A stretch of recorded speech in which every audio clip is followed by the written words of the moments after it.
Bismillahirrahmanirrahim. Assalamualaikum warahmatullahi wabarakatuh. Halo semuanya, apa kabar nih? Semoga kalian selalu sehat ya. Nah, kali ini dalam video ini kami akan menjelaskan apa itu ICM serta menampilkan tutorial mengenai uji root test, uji kointegrasi, serta mengelola data dengan ICM.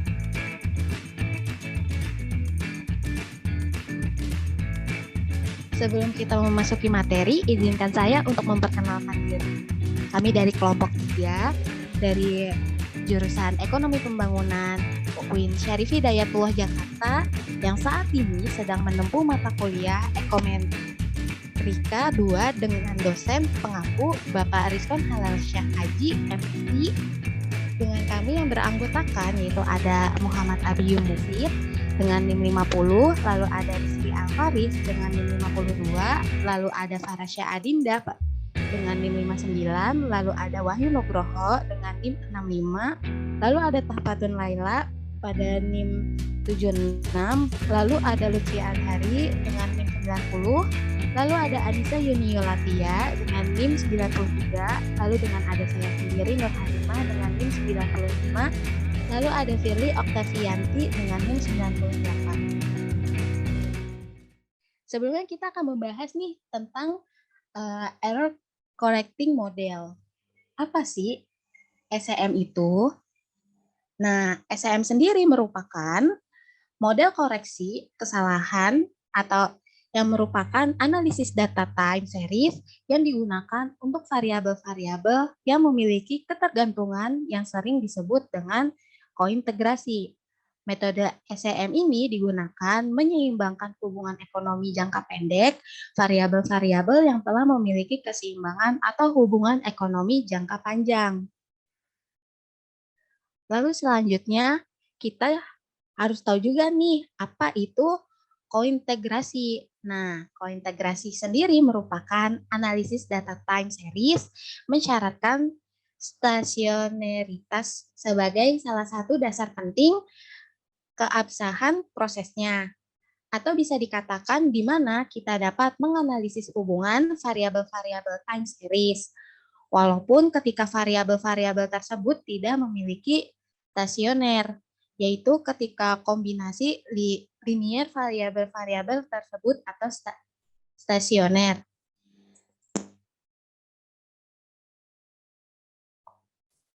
Lalu di sini ada tahap-tahap penerapan SCM. Yang pertama itu ada uji root test. Nah, uji root test ini memiliki konsep yang dipakai untuk menguji stasioner suatu data runtut waktu oleh uji akar unit. Apabila suatu data runut waktu bersifat tidak stasioner, maka dapat dikatakan bahwa data tersebut tengah menghadapi persoalan akar unit atau unit root problem. Keberadaan unit root problem bisa dilihat dengan cara membandingkan nilai tes statistik hasil regresi dengan hasil tes argumen Dickey-Fuller. Lalu yang kedua ada uji kointegrasi, yang dimana uji kointegrasi ini digunakan untuk memberi indikasi awal bahwa model yang digunakan memiliki hubungan jangka panjang. Hasil uji kointegrasi ini didapatkan dengan membentuk residual yang diperoleh dengan cara meregresikan variabel independen terhadap variabel dependen secara OLS. Residual tersebut harus stasioner pada tingkat level untuk dapat dikatakan menjadi kointegrasi.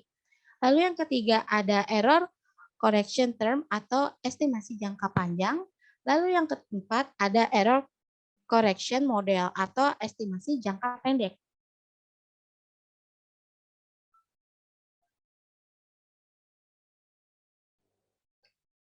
Nah, selanjutnya ada stasioner.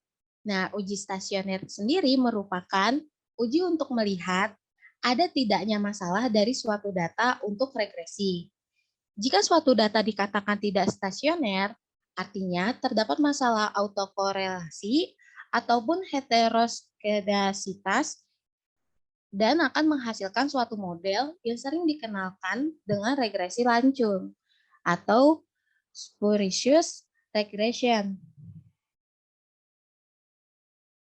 Nah, timbul fenomena autokorelasi ini dan tidak dapat menggeneralisasi hasil regresi tersebut untuk waktu yang berbeda. Selain itu, apabila yang akan digunakan telah stasioner, maka dapat menggunakan regresi OLS. Namun, jika belum stasioner, data tersebut perlu dilihat stasioneritasnya melalui uji derajat integrasi. Dan selanjutnya, data yang tidak stasioner pada tingkat level memiliki kemungkinan akan terkointegrasi sehingga perlu dilakukan uji kointegrasi. Kemudian, jika data tersebut telah terkointegrasi, maka penguji ECM dapat dilakukan.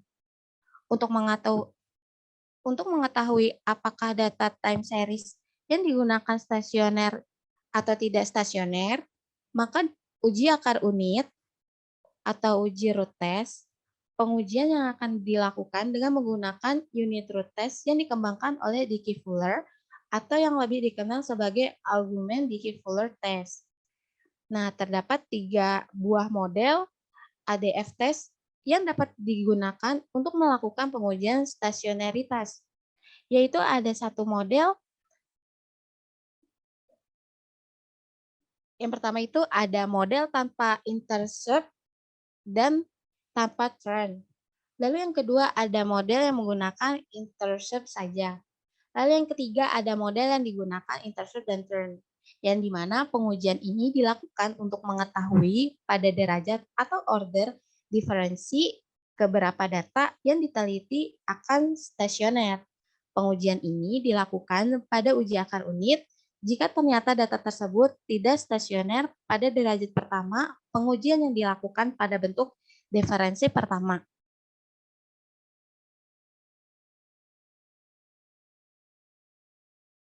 Nah, lalu ada data. Nah, data kita terdiri dari GDP, FDI, Secondary Education, Tertiary Education, dan ekspor pada tahun 1990 sampai 2015. Data ini ambil dari World Development Index atau WDI di situs Bank Indonesia. Baik, langsung aja kita langsung ke tutorial. Dan di sini kita akan menggunakan eFuse yang akan digunakan pada eFuse 10 yang akan dilakukan oleh Anissa Yuni Latia. Kepadanya saya persilahkan.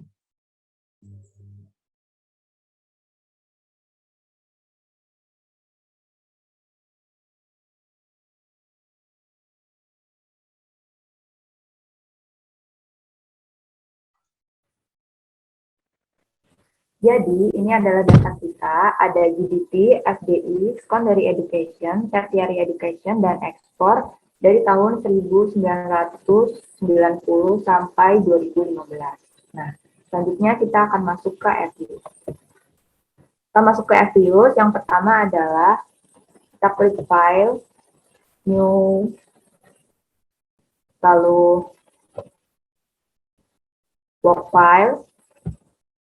Lalu kita pilih annual karena data kita adalah dari per tahun. Lalu kita start date-nya 1990, lalu end date-nya di 2015. Kita namain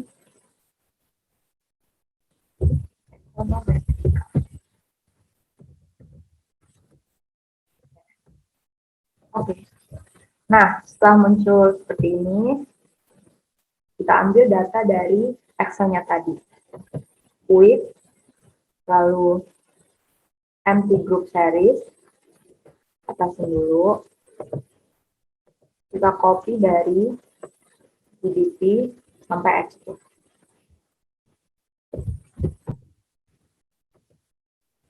Lalu kita lihat. Nah, ini kita ganti dulu karena di FDIUS tidak boleh pakai spasi.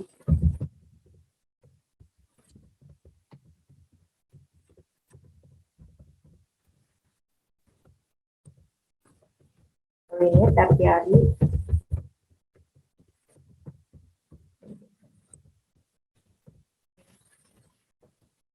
jadi setelah begini, data ini sudah muncul di sini. Langkah selanjutnya adalah unit uji root test. Kita close saja. Unit uji root test ini kita lakukan satu persatu, mulai dari GDP, FDI, lalu secondary education, lalu tertiary education, yang terakhir adalah ekspor. Kita mulai dari GDP, kita open. Nah, ini data yang sudah kita paste tadi. Langkah selanjutnya adalah klik view, lalu unit root test. Nah, pakainya augmented decay fuller atau sering kita sebut ADF, terus masih di level, lalu kita oke. Nah, ini adalah hasilnya. Jadi di GDP ini, karena tes statistiknya sudah negatif dan probabilitasnya di bawah 0,05, maka data ini sudah stasioner. Selanjutnya kita lihat grafiknya. Review, lalu graph, lalu basic table. Nah, ini adalah grafik dari GDP yang menunjukkan bahwa GDP ini sudah stasioner. Selanjutnya adalah FDI. Seperti tadi, kita klik open, lalu muncul data kita, lalu view, unit root test, lalu masih di level. Oke. Nah, di FDI ini tes statistiknya sudah negatif, tapi probabilitasnya masih di atas 0,05. Jadi ini disimpulkan belum stasioner. Lalu bagaimana kalau belum stasioner? Kita ke view lagi, lalu unit root test lagi. Namun dari level, kita tingkatkan ke first difference. Masih di ADF. Lalu kita oke. Nah, di sini tes statistiknya sudah negatif 5,359, lalu probabilitasnya 0,0002 di bawah 0,05. Jadi dapat disimpulkan bahwa FDI ini di tingkat first difference sudah lolos untuk titik stasioner. Lalu untuk melihat grafiknya bagaimana? Untuk melihat grafiknya kita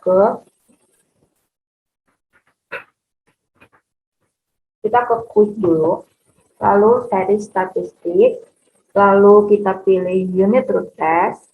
Nah, kenapa pakai ini? Karena nanti ketika melihat grafiknya, ini akan menunjukkan stasioner melalui ini.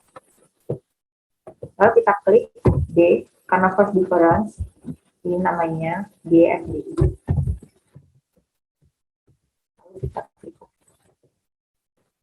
Kita turunkan ke level.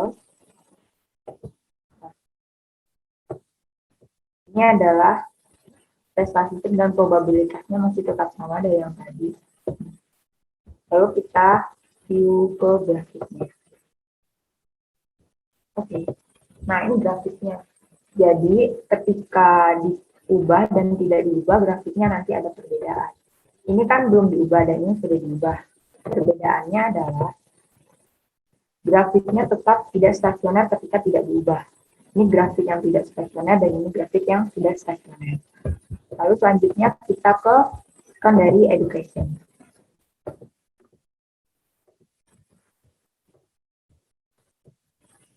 Masih tetap sama, profil, lalu unit root test, masih di ADF level. Oke. Nah, di secondary education ini tes statistiknya positif dan probabilitasnya 0,99, jauh di atas 0,05. Jadi, disimpulkan bahwa secondary education ini belum lolos di ADF level. Lalu kita naikkan dari level ke first difference. Oke. Nah, di first difference ini ternyata lolos lagi karena tes statistiknya sudah menunjukkan angka negatif dan probabilitasnya 0,0003 di bawah 0,05. Lalu kita lihat grafiknya. Nanti seperti tadi, quick, lalu seri statistik, pilih unit root test, lalu series name-nya D, DI,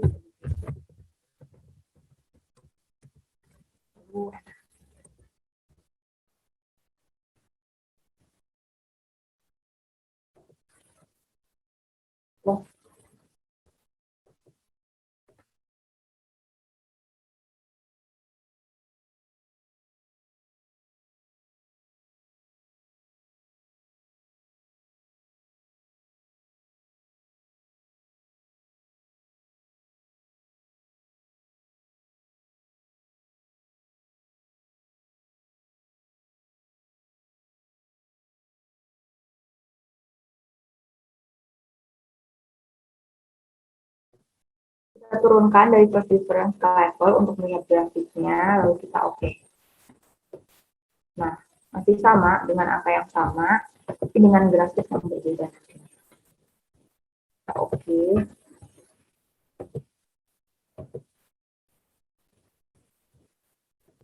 Nah, grafik yang sebelumnya itu cenderung di secondary education itu cenderung naik ya. Ini bukan stasioner. Lalu grafik yang stasioner adalah di first difference tadi naik turun. Selanjutnya adalah variabel tertiary education.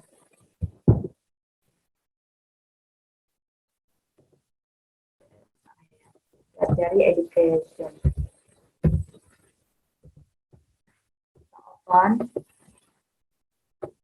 Muncul data kita, lalu Q, unit root test, level. Nah, tes statistiknya menunjukkan angka positif dan probabilitasnya 0,99, jauh di atas 0,05. Sama seperti secondary education ini, nantinya dia grafiknya menunjukkan kenaikan. Lalu kita kembali ke unit root test, lalu naikkan ke first difference, masih di ADF, lalu oke. Nah, di sini tes statistiknya sudah negatif 4,30, lalu probabilitasnya 0,0027 kurang dari 0,05.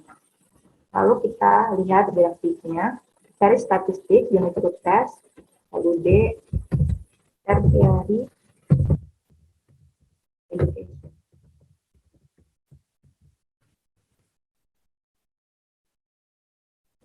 Oke, kita turunkan ke level. Nah, angkanya sama ya. Lalu kita lihat grafiknya. Nah, grafiknya menunjukkan sudah stasioner, tidak meningkat atau menurun seperti sebelumnya. Lalu selanjutnya adalah variabel ekspor, variabel keempat kita. Nah, masih sama, view, unit root test, lalu level, oke. Wah, di ekspor ini ternyata tes statistiknya sudah negatif 6,67, lalu probabilitasnya 0,0000, di bawah atau kurang dari 0,05. Lalu kita lihat grafiknya. Grafiknya sudah stasioner ya, tidak cenderung meningkat ataupun menurun. Nah, selanjutnya adalah kita summary root test. Jadi, summary root test ini kita urutkan dari G-nya. G-nya adalah GDP, lalu X1-nya adalah FDI, lalu X2-nya secondary education, X3 tertiary education, lalu export. Nah, ini kita open S-group. Lihat seperti tadi. Lalu kita view karena di summary, jadi tidak cuma satu-satu, unit root test, lalu masih di level. Oke. Nah, di sini kita lihat di probabilitasnya. Probabilitasnya ini di atas 0,05, jadi di summary root test ini belum lolos ya. Lalu kembali ke unit root test, kita naikkan dari level ke first difference. Oke. Nah, ternyata di summary root test ini probabilitasnya sudah di bawah 0,05. Jadi dapat disimpulkan bahwa root test ini lolos di first difference. Selanjutnya kita close. Selanjutnya adalah open as equation. Nah, muncul rumus regresi seperti biasa. C-nya adalah konstanta, kita taruh di depan. Lalu FDI, S1, secondary education, X2, tertiary education, X3, dan X4, X4.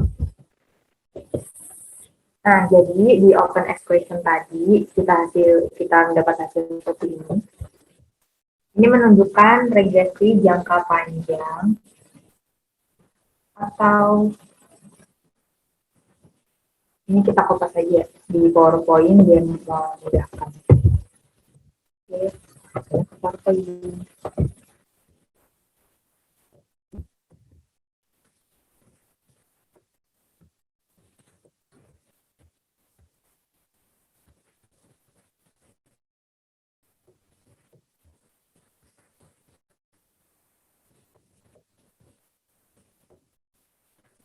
Nah, ini adalah regresi jangka panjangnya.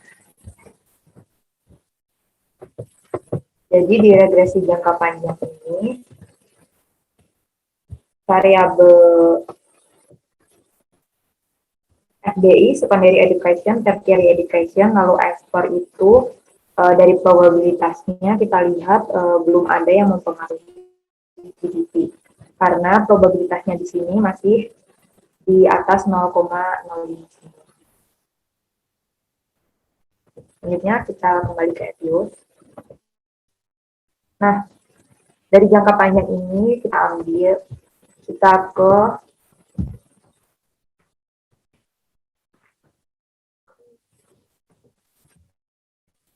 prop, lalu kita make residual series. Nah, ini adalah ECT-nya. Nah, muncul ini. Ini adalah ECT kita. Error correction terms-nya. Nah, di sini kita cek dulu untuk cek uji kointegrasi. Uji kointegrasi di sini sama dengan unit root test, kita cek stasionaritasnya. Masih di ADF, lalu level, lalu oke. Nah, di sini statistiknya sudah menunjukkan angka negatif, yaitu negatif 4,005, lalu probabilitasnya 0,005 kurang dari 0,05. Nah, kesimpulan dari unit root test ECT di ADF level ini telah terkointegrasi, yang artinya terdapat hubungan dalam jangka pendek dan jangka panjang. Jadi ada hubungan dari regresi jangka pendek dan jangka panjangnya. Nah, setelah ini adalah kita regresi ke jangka pendek atau sering disebut PCS. Kita close.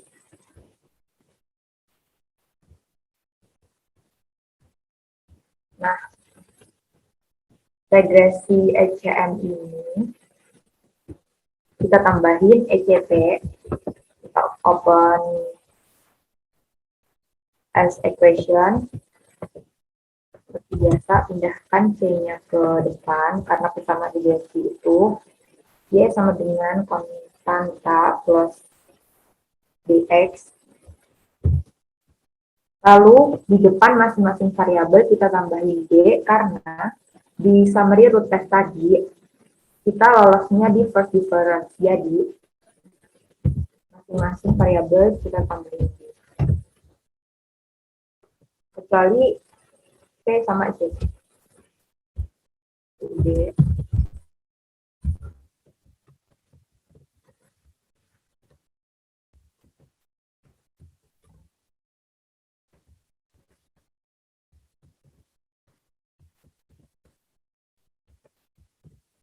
ECT-nya kita kasih ECT.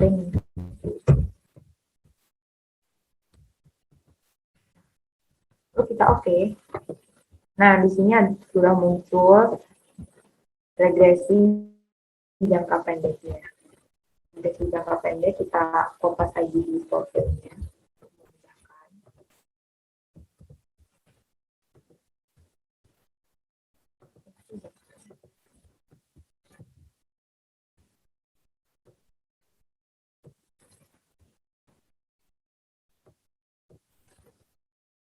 Nah, di estimasi jangka pendek ini ternyata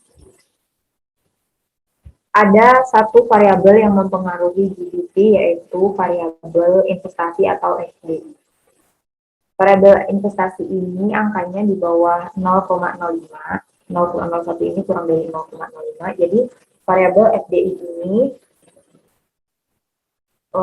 mempengaruhi GDP.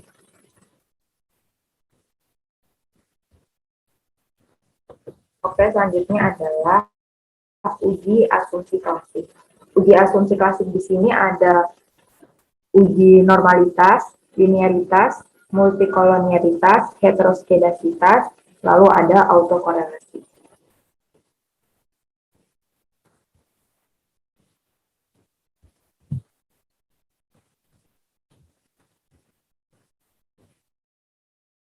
Lalu di sini ada uji normalitas, yang dimana sebuah uji yang dilakukan dengan tujuan untuk menilai sebaran data pada sebuah kelompok data atau variabel.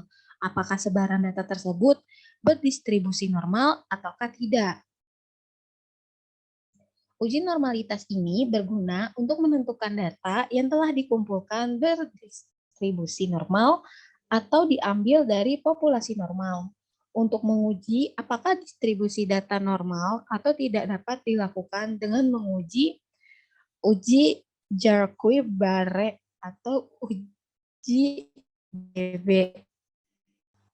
Selanjutnya ada uji linearitas, yang dimana sifat hubungan yang linear atau variabel yang diartikan setiap perubahan yang terjadi pada satu variabel akan diikuti perubahan dengan besaran yang sejajar pada variabel lainnya. Uji linearitas bertujuan untuk mengetahui apakah dua variabel mempunyai hubungan yang linear atau tidak secara signifikan.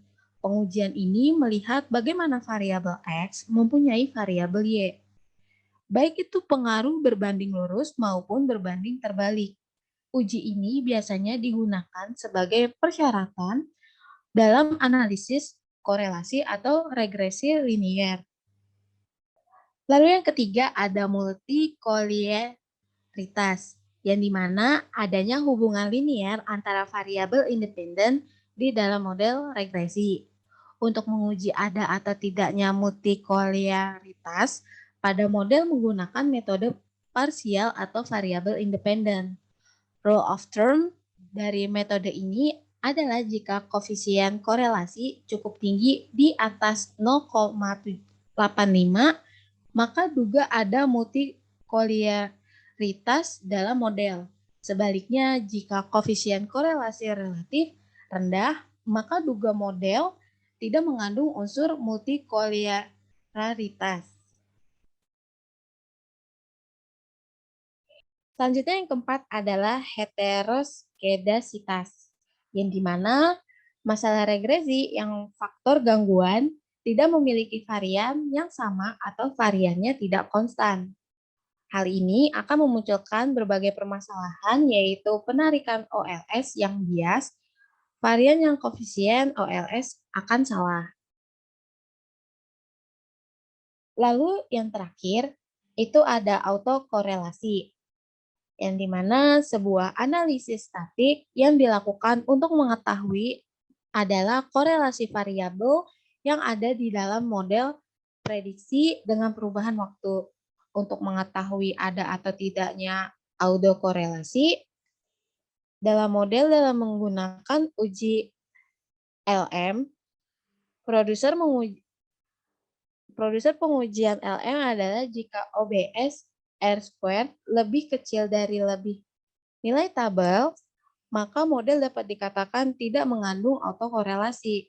Selain itu, dari nilai probabilitas T-squared, jika nilai probabilitas lebih besar dari nilai A yang dipilih, maka berarti tidak ada masalah autokorelasi.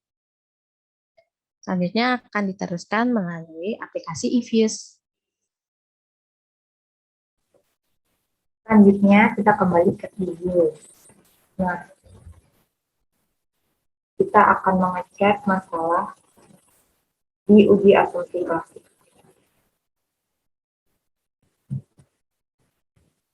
Yang pertama adalah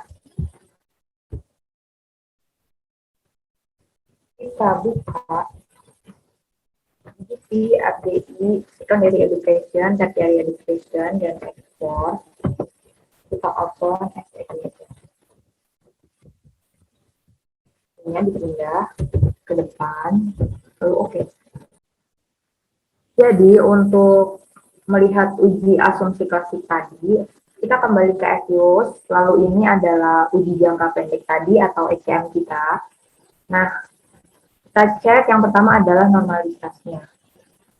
Normalitas ada di view, lalu residual diagnostik, lalu histogram normality test. Kita klik, akan muncul seperti ini.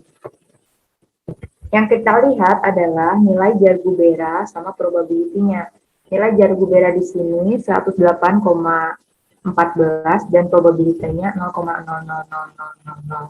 Nah, di sini karena nilai Jar-Guberanya tidak mendekati 0 dan probabilitasnya tidak mendekati 1, artinya regresi ECM yang tadi belum memenuhi syarat normalitas. Lalu kita kembali ke persamaan. Di estimate, lalu sudah muncul persamaan. Oke. Nah, kita kembali ke persamaan semula, lalu kita ke uji selanjutnya, yaitu uji normalitas.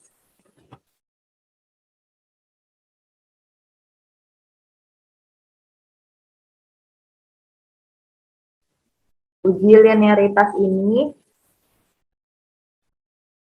kita ke view, lalu stability diagnostik, lalu kita ke Ramsey reset test. Nomornya 1, oke. Nah, di sini adalah uji linearitas. Uji linearitas ini kita lihat di F statistiknya. Probability F statistik di sini adalah 0,6698. Angka probabilitas pada F statistik ini lebih dari 0,05, artinya model kita tadi adalah linear.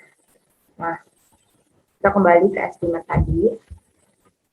Lalu langkah ketiga adalah uji multikolonialitas. Uji multikolonialitas ini ada di view, lalu residual diagnosis.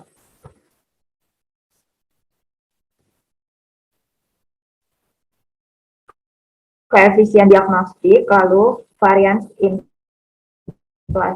factor. Kita pilih. Yang kita lihat untuk menyimpulkan masalah multikolonialitas adalah center VIF-nya. Nah, di sini, di kolom terakhir ini, semua angka center VIF-nya berada di bawah 10. Maka dapat disimpulkan bahwa data ini lolos pada uji multikolonialitas. Lalu selanjutnya adalah uji heterokedasitas. Heterokedasitas ada di residual diagnostik. Lalu kita pilih heteroskedasititas. Nah, heteroskedasititas ini ada beberapa, ada Bruce Pagan, ada Harvey, ada Glaser, ada AFCH, ada White. Nah, di sini kita pilih Bruce Pagan saja. Lalu kita oke. Nah, yang kita lihat adalah di ops R square-nya. Nah, di sini probability chi-square-nya ini adalah 0,3221, lebih besar dari 0,05. Maka dapat disimpulkan bahwa model ini tidak mengandung heterokedasitas. Selanjutnya adalah yang terakhir adalah uji autokorelasi. Uji autokorelasi ini ada di residual diagnostik, lalu serial correlation LM test. Nah, di sini kita pilih 4, karena variable X-nya ada 4, lalu kita oke. Nah, yang kita lihat di sini, selain ops R square-nya, kita lihat di F statistiknya. F statistik dan probabilitas F statistik di sini menunjukkan angka di atas 0,05, yang artinya persamaan ini terhindar dari masalah autokorelasi. Nah,